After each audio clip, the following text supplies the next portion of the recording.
ओम नमो भगवते वासुदेवाय। ओम नमो भगवते वासुदेवाय। ओम नमो भगवते वासुदेवाय। ओम नमो भगवते वासुदेवाय। ओम नमो भगवते वासुदेवाय। ओम नमो भगवते वासुदेवाय।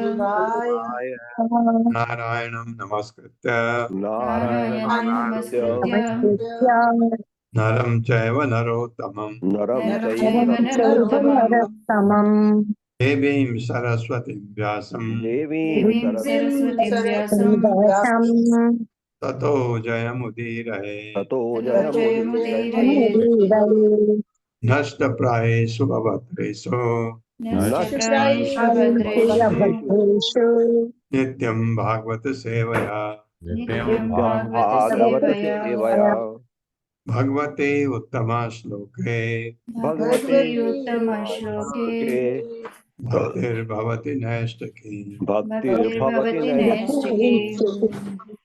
हरे कृष्ण। आप सबका स्वागत है। हरे कृष्ण प्रभु जी, दंडवत प्रणाम।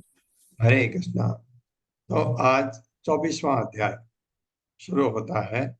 तो पहले हमको 6 श्लोक पढ़ने होंगे। ओम नमो भगवते वासुदेवाय। ओम नमो भगवते वासुदेवाय। जन्माद्यस्य यतो वन्मयात् इतरस्तस्य अर्थेषु अभिज्ञस्वराट्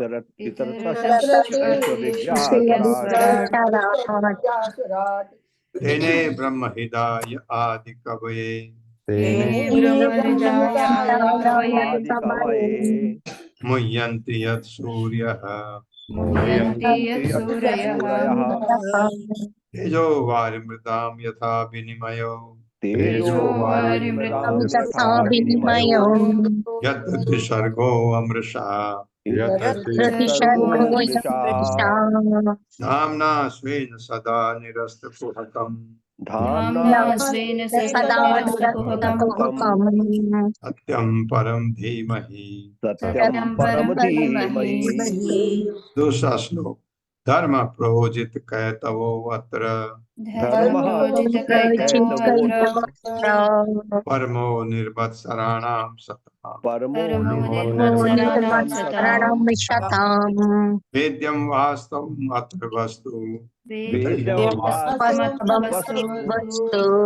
शिवदं तापत्रयोन्मूलनम्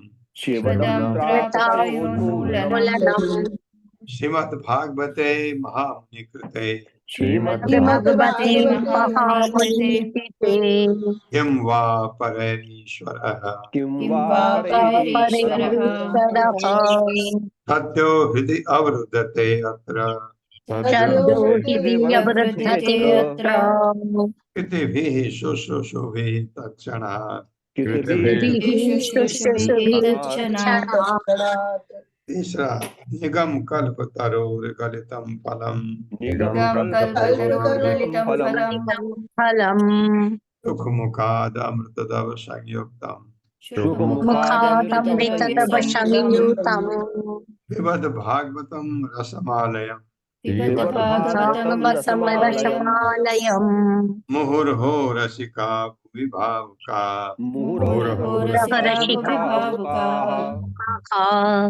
चौथा श्लोक। एते चांस कला पुंसः कृष्णः तु भगवान् स्वयं इंद्रारि व्याकुलं लोकम्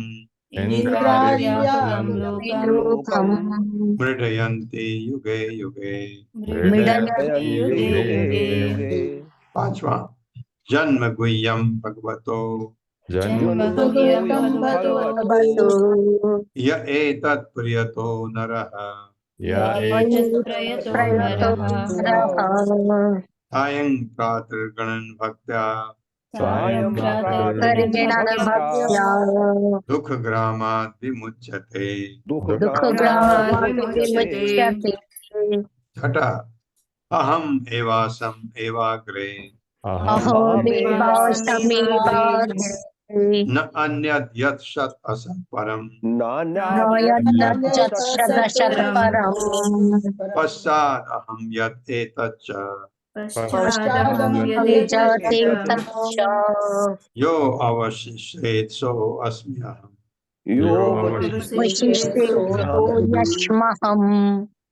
तो स्वागत है आपका 24वें अध्याय में। नीचे के स्वर्गीय लोकों का वर्णन। माता जी पढ़वाइए किसी से। जी प्रभु जी। पल्लवी माता जी को होस्ट बना दीजिए प्रभु जी। माता जी। हरे कृष्णा। चैप्टर 24 नीचे के स्वर्गीय लोकों का वर्णन। इस अध्याय में सूर्य के नीचे 10,000 योजन अर्थात 80,000 मील दूरी पर स्थित राहु ग्रह तथा अतल एवं अन्य निम्न लोकों का वर्णन किया गया है। राहु सूर्य तथा चंद्रमा के नीचे स्थित है। यह इन दोनों ग्रहों, लोकों एवं पृथ्वी के मध्य में है। जब राहु सूर्य अथवा चंद्रमा को ढक लेता है तो पूर्ण अथवा आंशिक ग्रहण लगते हैं, जो उसकी सीधी या वक्र गति पर निर्भर करता है। राहु से भी 10 लाख योजन नीचे सिद्धों, चारणों तथा विद्याधरों के लोक और उनसे भी नीचे यशलोक तथा राक्षस लोक स्थित है। इन सब ग्रहों के नीचे पृथ्वी है और इसके भी नीचे 70,000 योजन पर निम्नतर लोक अतल, वितल, सुतल, तलातल, महातल, रसातल तथा पाताल लोक है। इन निम्नतर ग्रहों में असुर तथा राक्षसगण अपनी पत्नियों तथा संतानों समेत वास करते हैं और अगले जन्मों की परवाह किए बिना सदैव ही इंद्रिय भोग में लिप्त रहते हैं। इन लोकों में सूर्य का प्रकाश नहीं पहुंचता। इन्हें सर्पों के फणों पर लगी मणियों प्रकाशित करती हैं, जिससे वहां अंधकार नहीं रहता है। इन लोकों के वासी ना तो वृद्ध होते हैं, ना उन्हें रोग सताता है। वे किसी कारण से होने वाली मृत्यु से भयभीत नहीं है। यदि वे भयभीत है तो केवल काल से, जो श्री भगवान ही है। अतल लोक में अंगड़ाते एक असुर दैत्य से 3 प्रकार की स्त्रियां उत्पन्न हुई, जिन्हें स्वैरिणी अर्थात स्वतंत्र, कामिनी अर्थात कामोन्नत तथा पुंसशाली पुरुषों द्वारा आसानी से वशीभूत कहते हैं। अतल से नीचे वितल ग्रह है, जहाँ भगवान शिव अपनी पत्नी गौरी के साथ निवास करते हैं। उसकी उपस्थिति में एक प्रकार का स्वर्ण उत्पन्न होता है, जो हाटक कहलाता है। वितल के नीचे सुतल ग्रह में परम भाग्यशाली बलि महाराज का आवास है। भगवान कामदेव ने अपनी कठिन तपस्या से वामनदेव कामदेव नहीं, वामनदेव। हाँ, भगवान वामनदेव ने जी जी प्रभु जी, हरे कृष्ण। 1 मिनट प्रभु जी।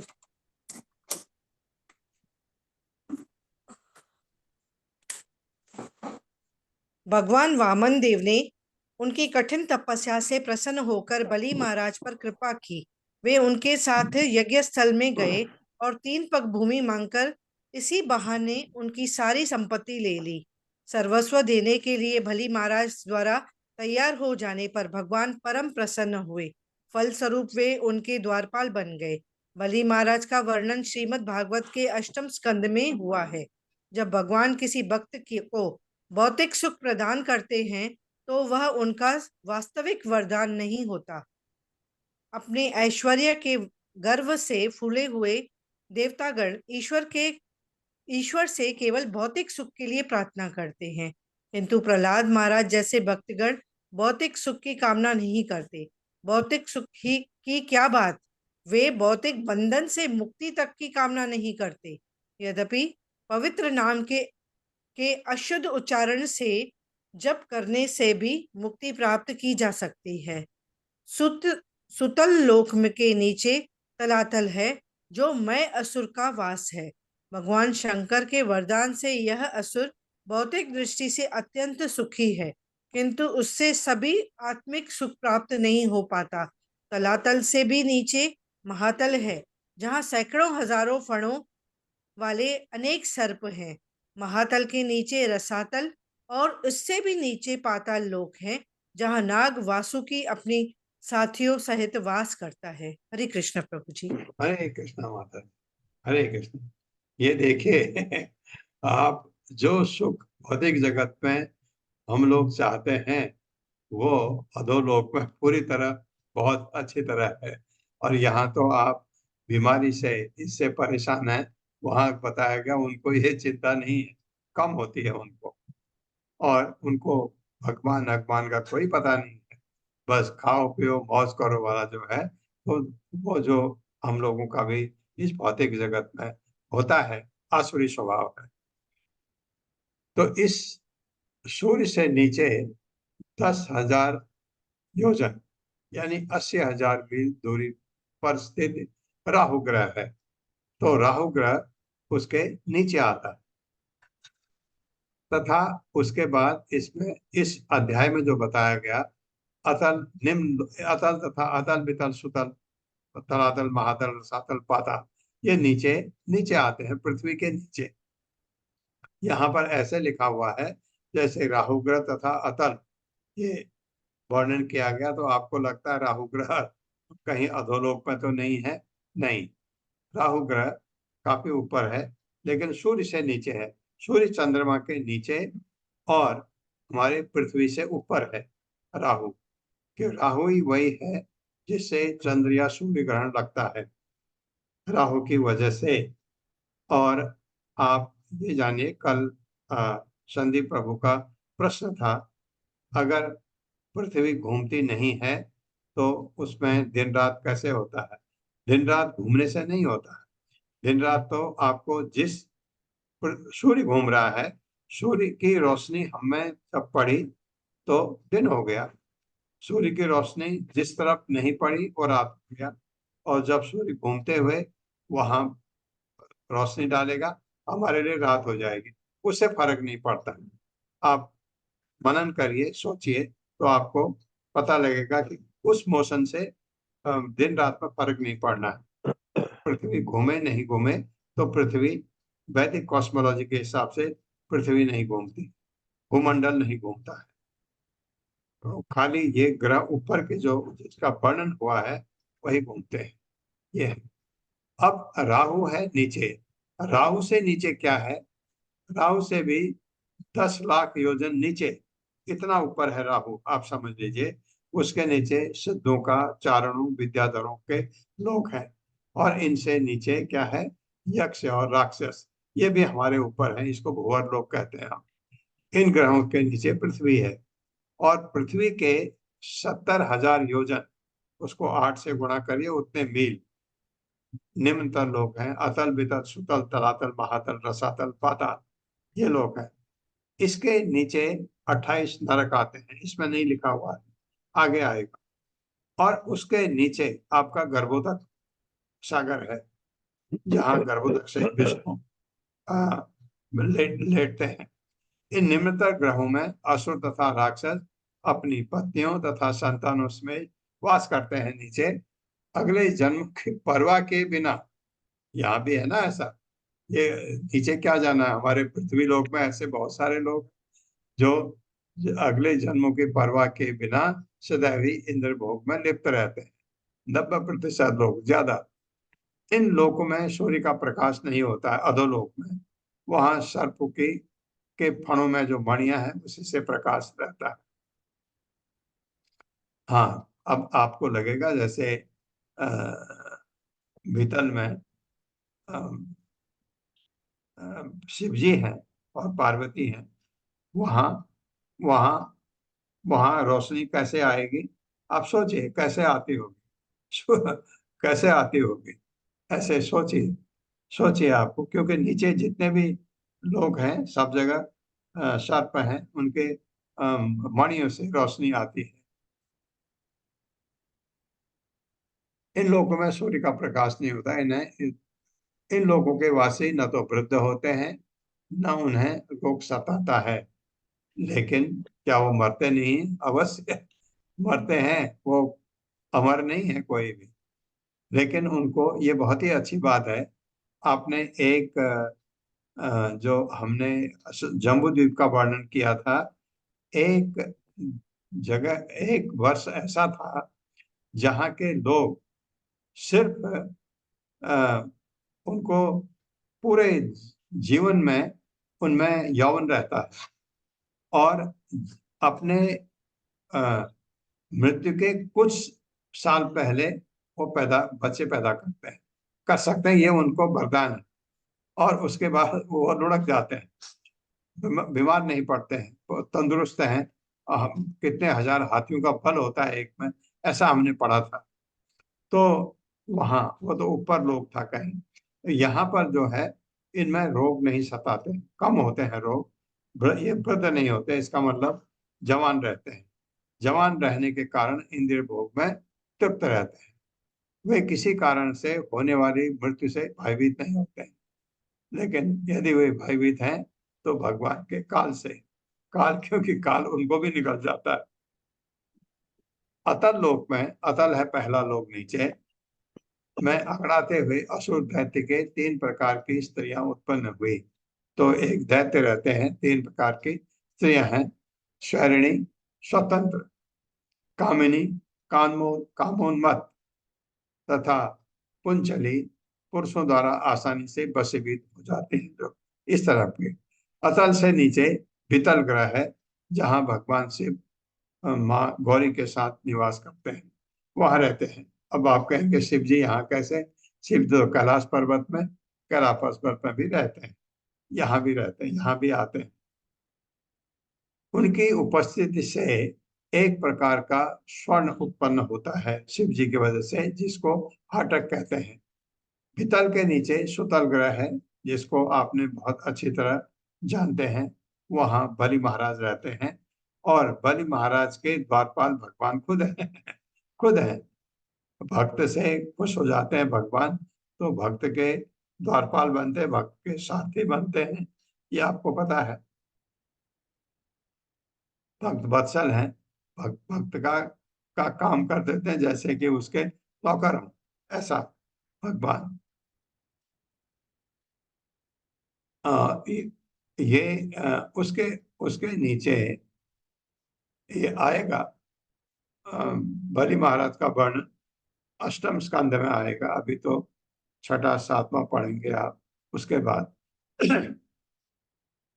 जब भगवान किसी भक्त को भौतिक सुख प्रदान करते हैं तो उनका वास्तविक वरदान नहीं होता।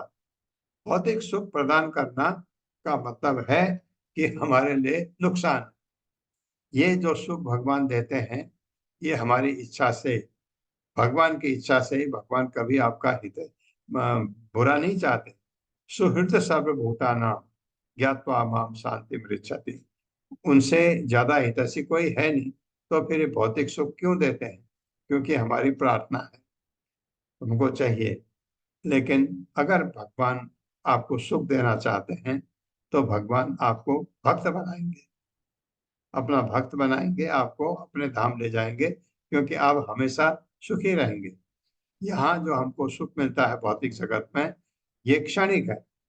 मिला मिला, लेकिन वृद्धावस्था को भगवान नहीं रोक सकते, क्योंकि वो यहाँ हमारा प्रारब्ध है।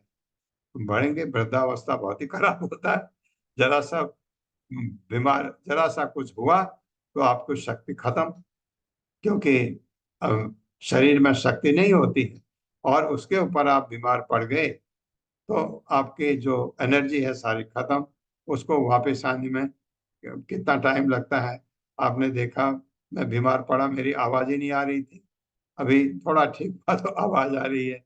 ऐसा बुढ़ापा इतना खराब होता है, और इसको आप नहीं रोक सकते। इसके बाद आप एक दिन लुढ़क भी जाएंगे। ये तो आपको जो भौतिक सुख दिया, आपको बहुत अच्छी अच्छी चीजें भगवान ने दी, उसका सुख भोग सकते हैं आप? बिल्कुल नहीं। बुढ़ापे में तो आप न खा सकते हैं ठीक से, न सो सकते हैं, न अच्छी तरह चल सकते हैं, न अच्छी तरह बात कर सकते हैं। तो उस सुख का क्या फायदा? तो क्या चाहिए हमको? बुढ़ापा आए ही नहीं, ये सुख है। अगर भगवान हमको कोई सुख दें, ऐसा सुख दें कि मैं वृद्ध हो ही नहीं, ऐसा सुख दें कि मैं बीमार हूं ही नहीं, ऐसा हो सकता है? भगवान ऐसा दे सकते हैं आपको, लेकिन ये भौतिक जगत में संभव नहीं है। तो इसलिए हमें भगवान से प्रार्थना करनी होती है कि भगवान हमको ले जाओ, अपने धाम ले जाओ, जहां ये दुख नहीं है। और वैसे भी इस भौतिक जगत में कितने कष्ट हैं। एक चीज पाने के लिए आपको एड़ियां रगड़नी पड़ती हैं। बहुत मेहनत करते हैं तो आपको कुछ मिलता है। और और वैकुंठ में ये करने की कोई जरूरत नहीं, वहां सब कुछ संपन्न है, वहां काल काम होता ही नहीं काल। आप जिस दिन भगवान के धाम में पहुंचे, आप एक जवान पुरुष या जवान स्त्री बने, बस वहीं पर, उससे आगे उम्र बढ़ती नहीं। कितना सुख की बात है। आप जो इस क्लास में बैठे हैं, मेरे ख्याल से बच्चे कोई नहीं है, जवान भी थोड़े होंगे, ज्यादातर उम्रदार हैं। आप याद करिए, जब आप 20 और 25 साल के बीच जवान थे, आपके शरीर की शक्ति, आपके चेहरे की कांति, क्या आप ला सकते हैं वापस? नहीं, वो शक्ति गई। अब शक्ति कम होती जाएगी, आपके चेहरे की कांति धीरे धीरे खत्म हो जाएगी, झुर्रियां पड़ेंगी मुंह में दांत निकल जाएंगे, सिर के बाल निकल जाएंगे, ये हालत होती है हमारी। ये तो ये इस चीज को पाने के लिए भगवान की अब क्या करें, करना क्या है, उसके लिए भक्ति करनी है। भक्ति करके हम भगवत धाम जा सकते हैं। और ये कलयुग में एक भगवान ने विशेष कृपा की है हमारे ऊपर, कि कहा कि हरि नाम जपो, हरि नाम जपो। इस नाम जपने से कितने बड़े बड़े तपस्याएं हैं जो करनी होती हैं, नहीं, उन सब से बड़ा हरि नाम जपना। कलयुग की बात कर रहा हूं, कलयुग में। और ये चीज आगे आएगा, 10वें स्कंद में आएगा कि 10वें या 11वें में है कि सुखमुनि सुखदेव गोस्वामी कहते हैं परीक्षित महाराज को, ये कलयुग है तो बड़ा गड़बड़ है, बड़ा गड़बड़, कला और किसका युग है। लेकिन एक चीज यहाँ बहुत अच्छी है कि भगवान का नाम जपने से आपका उद्धार हो सकता है। ये यही चैतन्य महाप्रभु ने कहा, हरि नाम जपो और हरि संकीर्तना यज्ञ करो, और धीरे धीरे करने से आपके कलमश हटेंगे, और फिर आप ये कर्म फल से आसक्ति छोड़ेंगे और आगे बढ़ते जाएंगे, तो आप भगवत धाम जा सकते हैं। ये तो अब हमारा वर्णन चलता है अधोलोक का, वहां क्या क्या है इसके बारे में। मेरे साथ पढ़े, श्री शुक उवाच श्रीशुकवाच अधस्तात् सवितुः योजन आयुते अधस्तात् सवितुर्योजनायुते स्वर्भानुः श्रवभानु नक्षत्रवत् नक्षत्रवत् तरति इति एके चरति यो असौ यो असौ सा अमरत्वम् अमरत्वम् ग्रहत्वम् ग्रहत्वम् च अलभत् लभत् भगवद अनुकंपया भगवदनुकम्पया स्वयं असुर अपसदः क्षयमशुरापशदः सैंहिकेयो हि अदद अर्ह तस्य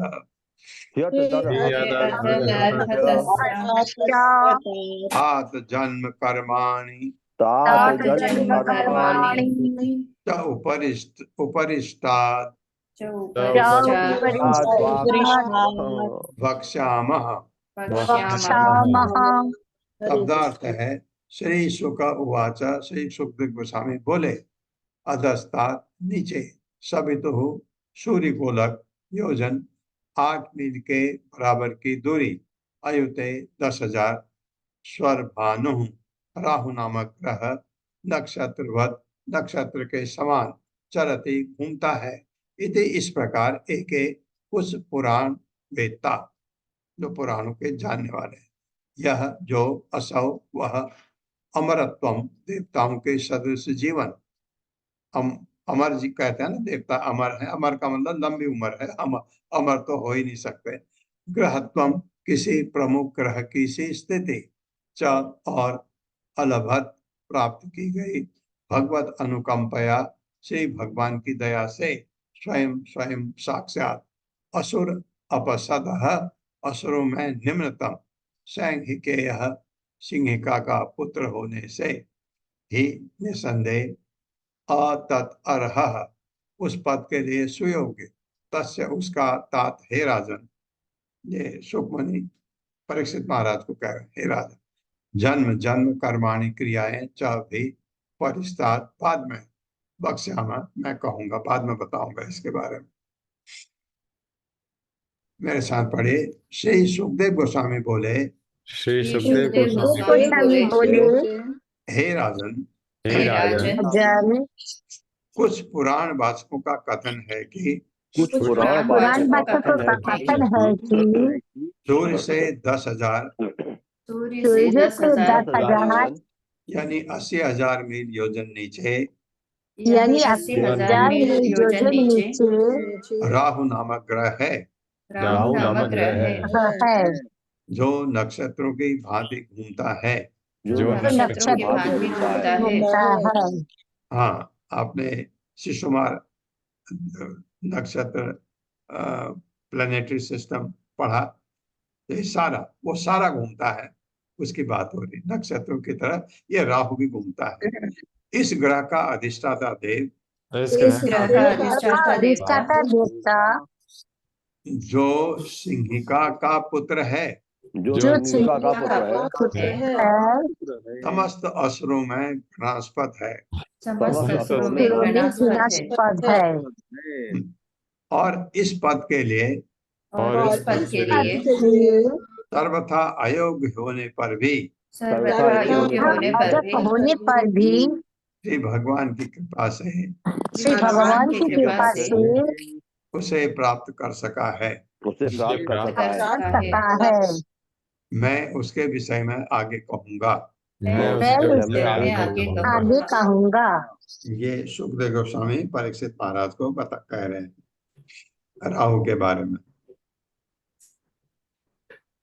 यद अधः तरणे तरणे मंडलम तदः तरणे मंडलम प्रतपतः पतः तद विस्तरतो विस्तरतो योजन आयुतम जनायुतम आचक्षते आचक्षते 12,000 द्वादशसहस्रम् सोमस्य सोमस्य 13,000 त्रयोदशसहस्रम् राहो यः सूर्यः पर्वणि पर्वणि तद व्यवधान कृत तद्व्यवधानकृत वैरानुबंधः वैरानुबन्धः सूर्या चंद्रमसौ सूर्या चन्द्रमसौ अभिधावति। धावति। शब्दार्थ है यत जो अधः वह तरणे सूर्य का मंडलम गोलक प्रतपतः जो सदैव ऊष्मा प्रदान करता है तत् वह विस्तरतः विस्तार में योजन 8 मील की दूरी अयुतम 10,000 आचक्षते उनका अनुमान है 12,000 20,000 योजन सोमस्य चंद्रमा का 13 सहस्रम 1000 राहु नामक ग्रह का यह जो पर्वणि अवसर पर तत्व्यवधान कृत जिसने अमृत वितरण के समय सूर्य तथा चंद्रमा के लिए अवरोध उत्पन्न किया। वैर अनुबंध वैर भाव सूर्य चंद्रमसौ तथा चंद्रमा अभिधावती पूर्णिमा तथा अमावस्या के इस समय उनका पीछा करता है। देखिए व्याख्या वैदिक कॉस्मोलॉजी क्या कहती है, पीछे करता है राहु, उनको ग्रहण लगाता है। मेरे साथ पढ़िए। उष्मा के स्रोत सूर्य गोलक का विस्तार उष्मा के स्रोत सूर्य गोलक का विस्तार 10,000 योजन 10,000 योजन यानी 80,000 मील है। यानी 80,000 मील है। चंद्रमा का चंद्रमा का 20,000 योजन 20,000 योजन यानी 1,60,000 मील। यानी 1,60,000 मील राहु का 30,000 योजन और राहु का 30,000 योजन यानी 2,40,000 मील यानी 2,40,000 मील तक फैला हुआ है। फैला हुआ है। अमृत वितरण के समय अमृत वितरण के समय वितरण के राहु समय ने सूर्य तथा चंद्रमा के मध्य राहु ने राहु ने सूर्य तथा चंद्रमा के मध्य आसीन होकर होकर उनके बीच बीच विद्वेष उत्पन्न करना चाहा। विद्वेष उत्पन्न करना चाहा। राहु सूर्य तथा चंद्रमा राहु सूर्य तथा चंद्रमा दोनों के प्रति दोनों के प्रति शत्रु भाव रखता है। भाव रखता है। इसलिए वह सदा वो सदा अमावस्या तथा पूर्णिमा के दिन तथा पूर्णिमा के दिन उनको ढकने का प्रयत्न करता रहता है। ढकने का प्रयत्न करता रहता है। हाँ, कभी कर सकता है, कभी नहीं कर सकता है, लेकिन पूर्णिमा के दिन ग्रहण चंद्रमा और चंद्र ग्रहण लगता है, अमावस्या के दिन सूर्य ग्रहण लगता है। ये करता है, राहु की वजह से होता है। वैदिक कॉस्मोलॉजी ये बताती है। इसमें पृथ्वी का कोई नाम काम नहीं, ये ग्रहण में ये बिल्कुल स्पष्ट बताया गया। तात्पर्य माता जी। हरे कृष्णा सुधीर प्रभु जी। हरे कृष्णा, दंडवत प्रणाम सभी को। श्री प्रभुपाद जी की जय हो। श्री प्रभुपाद जी के द्वारा जैसा कि यहाँ बताया गया है कि सूर्य 10,000 योजन तक और चंद्रमा इससे दूना यानी 20,000 योजन तक विस्तीर्ण है। यहाँ द्वादश शब्द का अर्थ 10 का 2 गुना अर्थात 20 मानना चाहिए। विजय ध्वज के मत से राहु को चंद्रमा का 2 गुना अर्थात 40,000 योजन तक विस्तीर्ण होना चाहिए, किंतु भागवत के इस विरोधाभास से सहमत होने के लिए वे राहु के संबंध में निम्नलिखित उद्धरण प्रस्तुत करते हैं। राहु सोम वीणानाम तू मंडला द्विगुणोत्थिताम, जिसका अर्थ है राहु चंद्रमा से दुगना बड़ा है और चंद्रमा सूर्य से दुगना है। यह निष्कर्ष टीकाकार विजय ध्वज का है। हरे कृष्णा। हरे कृष्णा प्रभु। ये यहाँ पर भी हम कंट्राडिक्ट करते हैं जो कॉस्मोलॉजी अभी हमारी है, जिसमें जो एस्ट्रोलॉजी यूज होती है अभी मटेरियल जो है, उसमें सूर्य बड़ा है। सूर्य ग्रह सबसे बड़ा माना जाता है। चंद्रग्रहण उसके चारों चक्कर लगाता है। ये है, यहाँ तो हमारी थ्योरी बिल्कुल फर्क है। तो वहाँ क्या है कि सूर्य से दुगुना चंद्रमा, चंद्रमा से दुगुना आपका राहु, ऐसा माना गया।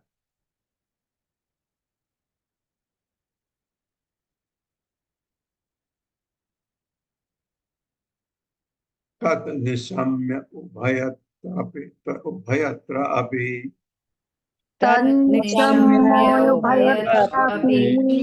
भगवता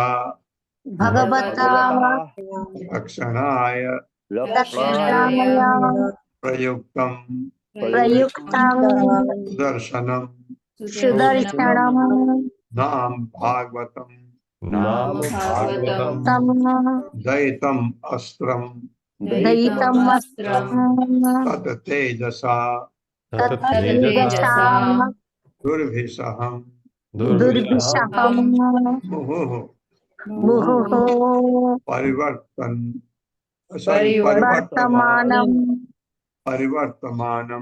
परिवर्तमानम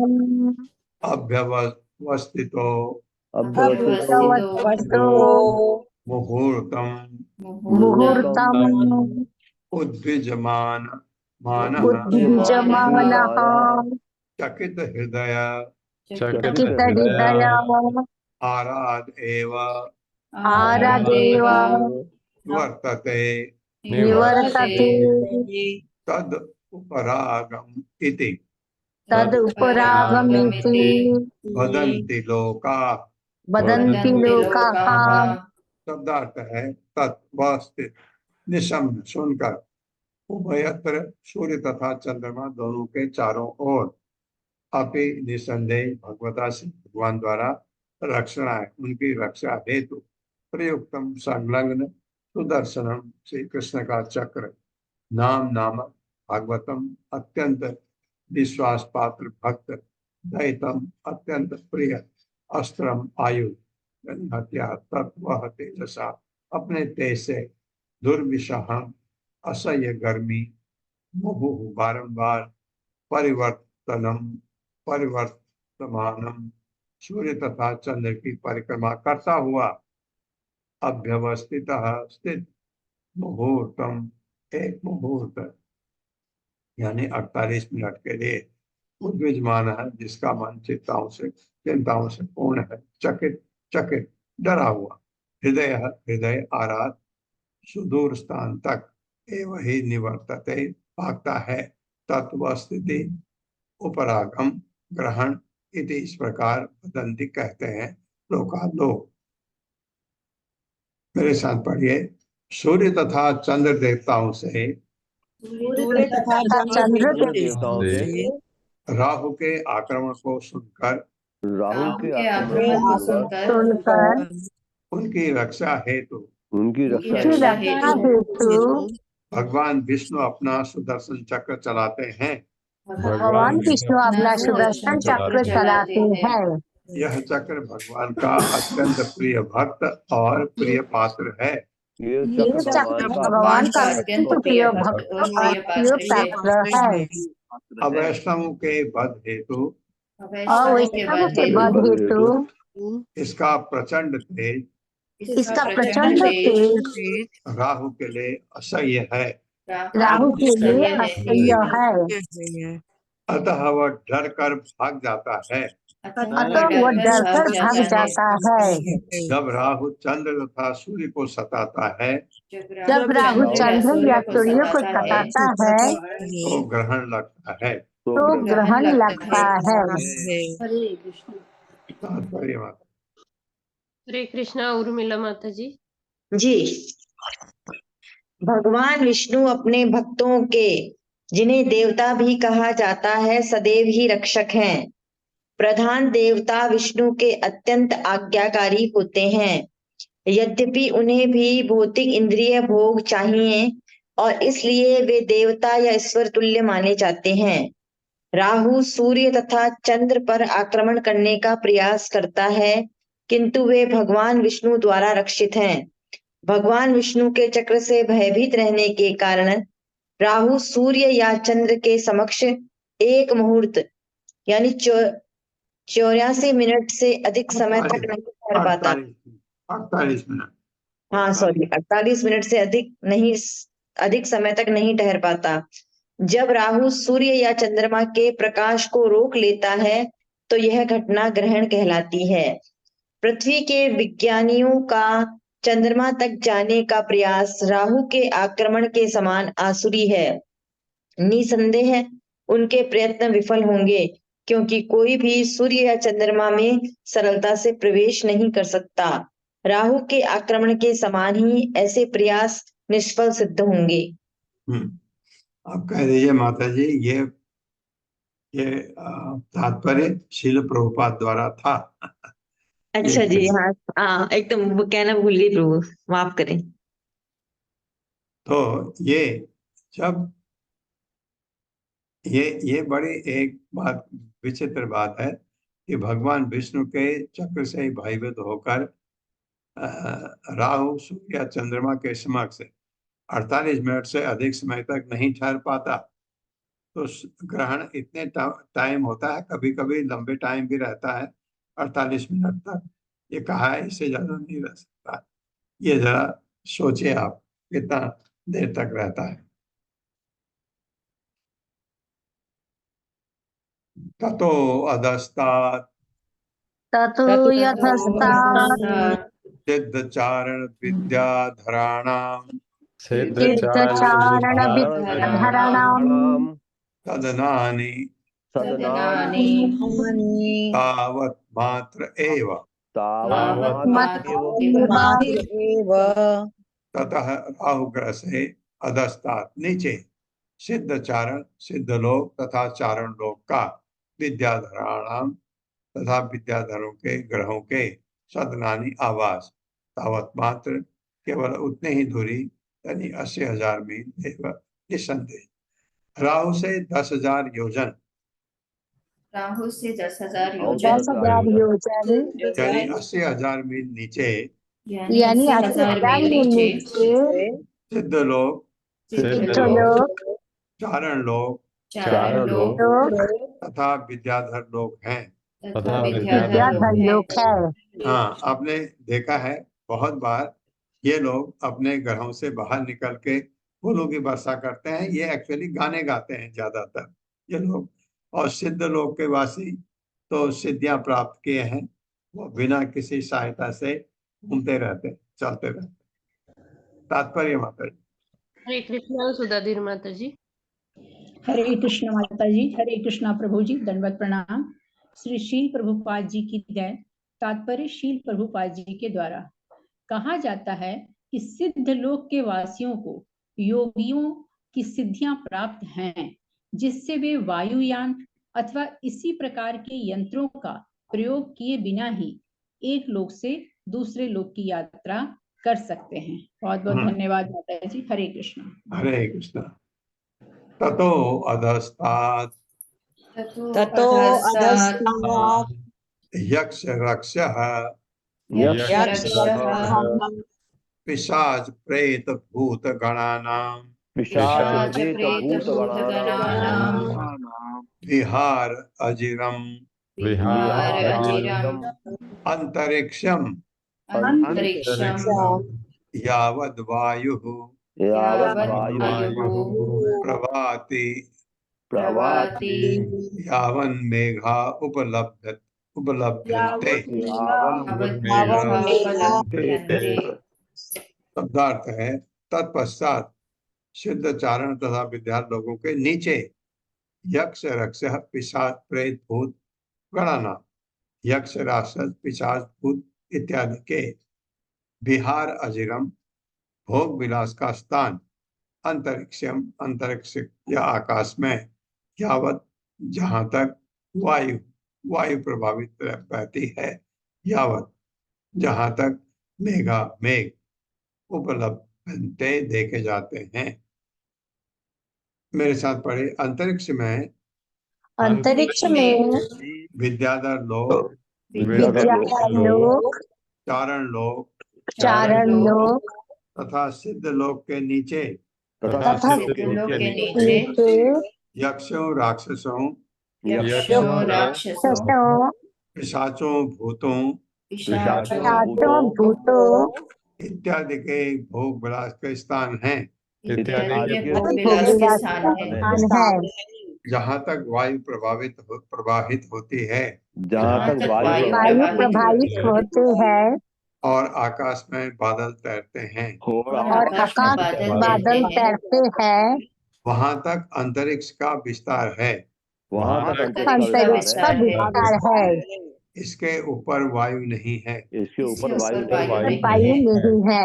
हाँ, इसमें एक चीज है, बादल की जो बात कर रहे हैं, क्योंकि आप जब हवाई जहाज से ट्रेवल करते हैं आप बादलों से बहुत ऊपर चले जाते हैं ताकि आपको अवरोध ना हो। वायु तो होती है तो उससे ऊपर होगा, क्योंकि बादल तो नीचे होते हैं। ये थोड़ा सा ये अटपटा लग रहा है, क्योंकि बादल हैं करके लिखा है ना यहाँ तक। आकाश में बादल तैरते हैं और आकाश में बादल तैरते हैं जहां तक वायु प्रभावित होती है ये उसके ऊपर है। इनके जो यक्ष राक्षसों का जो लोक है, वहाँ वायु तो है, बादल का मुझे डाउटफुल लग रहा है, क्योंकि हवाई जहाज 40,000 फीट ऊपर चलता है, 40-45,000 तक। तो आप समझिए करीब 3.5-4 किलोमीटर ऊपर। तो वहां तक जब प्लेन जाता है, प्लेन बादलों से ऊपर जाता है, लेकिन हवा होती है। उसके ऊपर ऊपर होता होगा इनका जो अ, यक्ष और राक्षसों का, यानी भूअर लोक ऊपर होता होगा।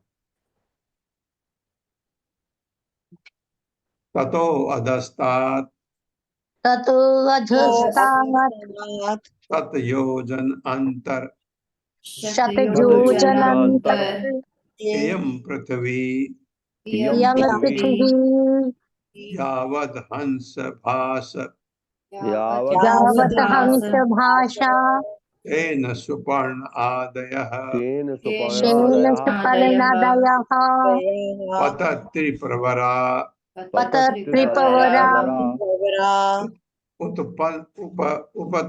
उपतन्ति इति। उत्पतन्ति नीति। उपतन्ति इति शब्दार्थ है तद अधस्तात्, इससे भी नीचे 100 योजन 100 योजन अंतरे दूरी पर यह पृथ्वी यावत जितना ऊंचा हंस हंस पक्षी भास सिद्ध शेन बाज सुपर्ण आदेह तथा अन्य पक्षीगण पतत्रि प्रवरा पक्षियों में श्रेष्ठ उत्पतंति उड़ सकते हैं। इस प्रकार यक्षों तथा राक्षसों के आवास के नीचे, यक्षों तथा राक्षसों के आवास के नीचे 100 यानी 100 योजन यानी 800 मील 100 योजन यानी 800 मील की दूरी पर पृथ्वी ग्रह है। की दूरी पृथ्वी ग्रह है। हाँ, अब देखिए जो मैं आपसे कह रहा था यक्ष राक्षस, अब ठीक हो गया, क्लियर हो गया।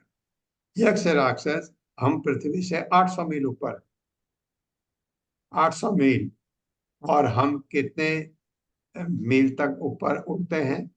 करीब 3.5-4 मील ऊपर।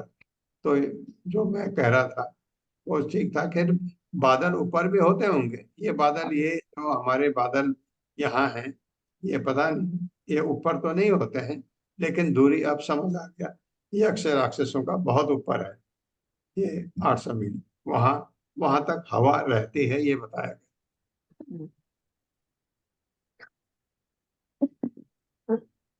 उपवर्णितम भूमे यथा भूमिर्यथा सन्निवेश अवस्थानम अवनेह अपि अधस्तात् सप्त भूविवरा एकशो योजन आयुत अंतरेण आयाम विस्तारेण उपक्लिप्ता अतलम वितलम सुतलम तलातलम महातलम रसातलम पातालम इति। अतलम वितलम सुतलम तलातलम महातलम रसातलम पातालम इति। हाँ, ये याद भी कर लीजिए इसको। अतल वितल सुतल तलातल महातल रसातल पाताल याद भी कर लीजिए।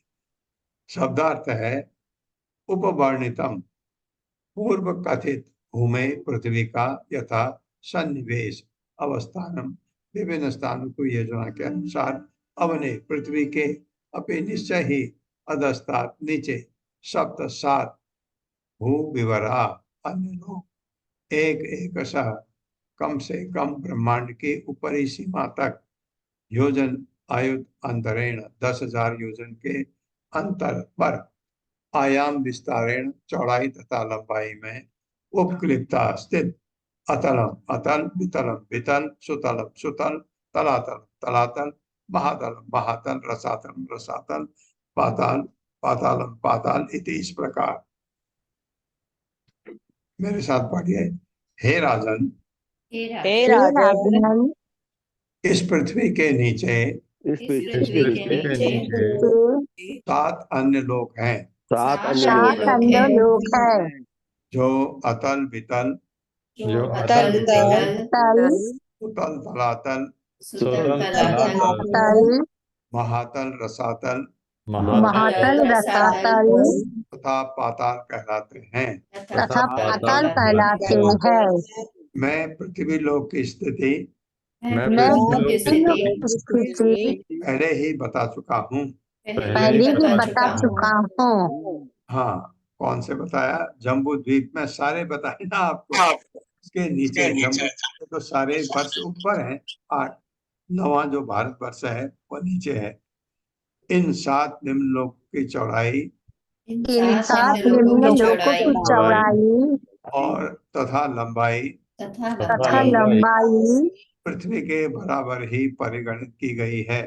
पृथ्वी के गणित की गई है। हाँ, जितनी बड़ी हमारी लंबाई चौड़ाई में पृथ्वी है उतना ही नीचे अतल है, सुतल है, तलातल, महातल, रसातल, पाताल उसे उसे उतना ही है, ये बताया गया। एक और कर लेते हैं। एतेषु हि विल स्वर्गेषु स्वर्गादपि अधिक काम भोग अधिक काम भोग सॉरी अधिक काम भोग ऐश्वर्य आनंद ऐश्वर्यानंद भूति विभूति भी भूति विभूति सुसमृद्ध सुसमृद्ध भवनोद्यान भवनोद्यान आक्रीड विहारेषु आकीर्ण विहारेषु दैत्य दानव दैत्य दानव का द्रवेया द्रव्या नित्य प्रमुदित प्रमुदित अनुरक्त अनुरक्त कलत्रापति अबंधु अबंधु सुहृद अनुचरा सुहृद अनुचरा गृहपतय गृहपतय ईश्वरा ईश्वरा अपि अपि अप्रतिहत कामा अप्रतिहत कामा माया विनोदा माया विनोदा निवसन्ति। निवसन्ति। शब्दार्थ है एतेषु इसमें से ही निश्चय ही बिल स्वर्गेषु अदर स्वर्ग लोक को इनको बिल स्वर्ग कहते हैं। नीचे का स्वर्गात स्वर्ग लोक की अपेक्षा अभी भी अधिक बढ़कर काम भोग इंद्र भोग का सुख ऐश्वर्य आनंद बुद्धि प्रभाव विभूति भी वस्तुओं तथा संपत्ति से सुसमृद्ध उन्नत भवन घर उद्यान उपवन बगीचे आक्रीड विहारेषु इंद्र तृप्ति के लिए नाना प्रकार के कीटाणु स्थलों में दैत्य असुर दानव भूत प्रेत काद्रवेया सर्प नित्य शाश्वत प्रमुदित अत्यधिक प्रसन्न अनुरक्त लगाव के कारण कलत्र पत्नी को अपत्य बच्चे बंधु सगे संबंधी सुहृद मित्र अनुचरा अनुचर गृहपतय गृहस्वामी घर का मुखिया ईश्वरा देवताओं की तुल्य अधिक सक्षम जनों की अपेक्षा अभी भी अप्रतिहत कामा जिनकी कामेच्छा रोके नहीं जा सकती मायामय विनोदा जो सुख का अनुभव करते हैं निवसंति निवास करते हैं। मेरे साथ पढ़िए। बिल स्वर्ग यानी नीचे के स्वर्ग नीचे के स्वर्ग कहलाने वाले इन सातों लोकों में कहलाने वाले वाले सातों सातों लोगों में लोकों सातों में लोकों में अत्यंत सुंदर घर, अत्यंत सुंदर घर, उद्यान तथा क्रीड़ा स्थलियां हैं, उद्यान तथा क्रीड़ा स्थलियां हैं, जो स्वर्गलोक से भी अधिक ऐश्वर्यशाली हैं, जो स्वर्गलोक से भी अधिक ऐश्वर्यशाली है, ऐश्वर्यशाली है, क्योंकि असुरों के विषय भोग, क्योंकि असुरों के विषय असुरों के भोग, विषय भोग, संपत्ति तथा प्रभाव के मानक बहुत ऊंचे हैं। संपत्ति तथा प्रभाव के मानक बहुत ऊंचे हैं।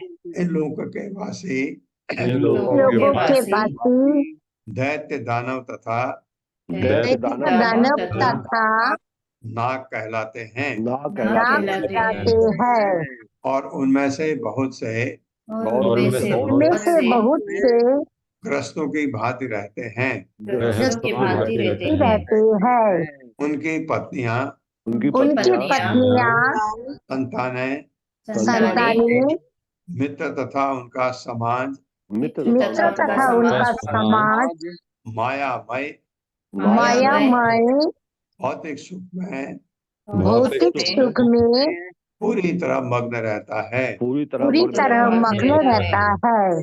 भले ही देवताओं के इंद्रिय सुख में भले ही देवताओं के इंद्रिय सुख में इंद्रिय सुख में कभी कभी बाधा आए, कभी कभी बाधा आए, किंतु इन लोगों के वासी किंतु इन लोगों के वासी अबाध जीवन व्यतीत करते हैं। जीवन व्यतीत करते हैं। इस प्रकार उन्हें इस प्रकार उन्हें मायामय सुख में मायामय सुख में समय अत्यधिक लिप्त माना जाता है। अत्यधिक लिप्त माना जाता है। हाँ, देखिए, जहाँ तक ये बिल स्वर्ग में सुख भोग का जो आनंद है वो स्वर्ग से कहीं ज्यादा है। स्वर्ग में कभी कभी वो बताया है कि उनके ऐश्वर्य में बाधा आ सकती है, यहाँ बाधा नहीं आती। एक चीज क्या है, भगवान ने क्या कहा है, ये आपके चतुश्लोकी में, हे ब्रह्मा, अगर कोई चीज कितनी भी अच्छी लगे मेरे से संबंधित नहीं है तो अंधकार है, मेरी माया जानो। ये कहा है ना, यही बात है। इधर कितना सुख होते हुए उनके पास कोई दिक्कत नहीं है, सब कुछ है, सुख होते हुए भी भगवान से नहीं जुड़े हैं तो अंधकार है। इसलिए तात्पर्य। हरे कृष्णा, सोनिया अग्रवाल माता जी। हरे कृष्णा माता जी। श्री प्रभुपाद जी की जय। तात्पर्य श्री प्रभुपाद जी के द्वारा। प्रहलाद महाराज के कथा अनुसार भौतिक सुख माया सुख अर्थात ब्राह्मिक सुख कहलाता है। वैष्णव सदैव ऐसे झूठे सुख से जीवों को मुक्ति दिलाने के लिए चिंतित रहता है। प्रहलाद महाराज कहते हैं, माया सुखाय भरमुद्वहतो विमूढ़ान, ये बुद्धिहीन यानी विमूढ़ भौतिक सुख में लिप्त रहते हैं, जो निश्चित रूप से क्षणिक होता है। चाहे स्वर्ग लोक हो या अधोलोक अथवा मर्त्य लोक, सर्वत्र क्षणिक भौतिक सुख में लिप्त रहते हैं और यह भूल जाते हैं कि यथा समय उन्हें भौतिक नियमों के अनुसार अपना शरीर बदलना होगा और जन्म मृत्यु वृद्धावस्था तथा रोग के आवागमन में पड़ना होगा। अगले जन्म में क्या होगा उसकी परवाह किए बिना स्थूल भौतिकवादी अपने लघु जीवन काल में आनंद भोग करने में मस्त रहना चाहता है। ऐसे विमूढ़ भौतिकवादियों को आध्यात्मिक आनंद का वास्तविक सुख प्रदान करने के लिए वैष्णव सदैव उत्सुक रहता है। हरे कृष्ण। हरे कृष्णा माता जी। हरे कृष्णा। ओम अज्ञान तिमिरांधस्य ज्ञानांजन शलाकया चक्षुरुन्मिलितं तस्मै श्री गुरुवे नमः। नमो विष्णुपादाय कृष्णपृष्ठाय भूतले श्रीमते भक्तिवेदांत स्वामिनिति नामिने। नमस्ते सारस्वती देवे गौरवाणी प्रचारिणे निर्विशेष शून्यवादी पाश्चात्य सतारिणे। जय हो श्री कृष्ण चैतन्य प्रभु नित्यानंद श्री अद्वैत गदाधर शिवासादि गौर भक्तवृंद। हरे कृष्णा कृष्ण कृष्ण हरे हरे, हरे राम राम राम